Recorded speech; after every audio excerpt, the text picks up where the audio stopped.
today we're going to go over how to pay for college when you don't have any money in 10 steps.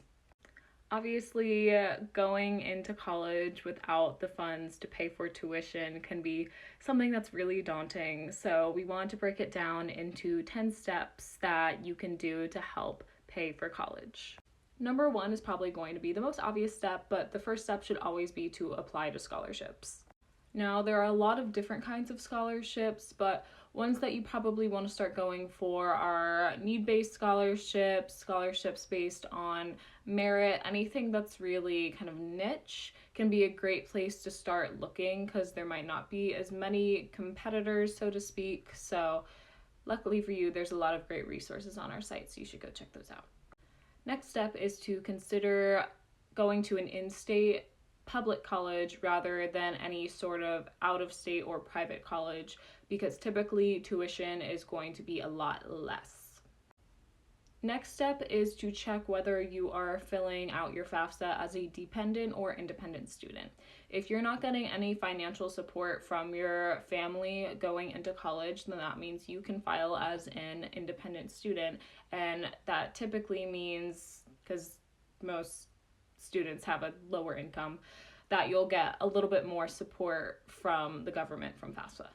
That being said, there are really strict guidelines when it comes to filling out the FAFSA as an independent, so make sure that you fulfill all the requirements before you start making on that. When it comes to applying to schools when you have financial need, a great thing to do is not only apply to need-blind schools, which means they're not really taking into account your financial status during applications, but also apply to schools that promise to meet 100% of students' demonstrated financial need. This means schools that will offer you the financial aid that you will need, depending on how much financial aid you also get from FAFSA as well. The fifth step is, once you're on campus, start thinking about any campus jobs that you can get or work-study programs that are available to you. This can be a great way to, have some funds while still being a full-time student, because usually these jobs and programs are a little bit more flexible when it comes to student schedules. Our sixth step is that we recommend you make a pretty firm budget. A lot of unexpected expenses can come up in college, so having everything lined out ahead of time in terms of your budget can be really helpful. Another thing to start thinking about is how you might want to start saving when it comes to housing. So one way to do that is to consider off-campus housing. Typically it can be a little less expensive than on-campus housing, especially if you're living with a lot of roommates. And probably the best thing to consider is being an RA, because you'll get free housing on top of also being paid.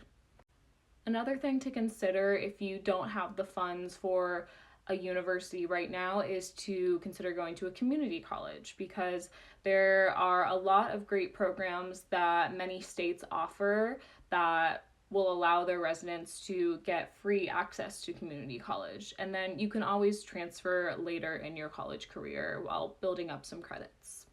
The ninth step that you can consider, if you just feel like college is not a feasible option for you right now for whatever reason, there are other alternatives to college, such as trade schools, certificate programs, even boot camps can be a great option to boost your education and give you a leg up in today's weird job market.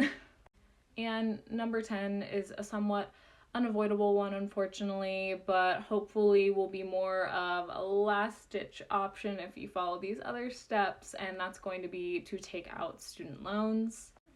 The reason why a lot of people are hesitant towards student loans is because how they work is you take them out now, get the money now to pay for college, but then once you finish school, then you start paying back your loans with interest. And this interest is what tends to be a really big financial burden on a lot of people. If you found any of these steps to be helpful, make sure to let us know. And we also have a full article breaking everything down that I just mentioned in this video in a lot further detail, so make sure to check that out at the link below.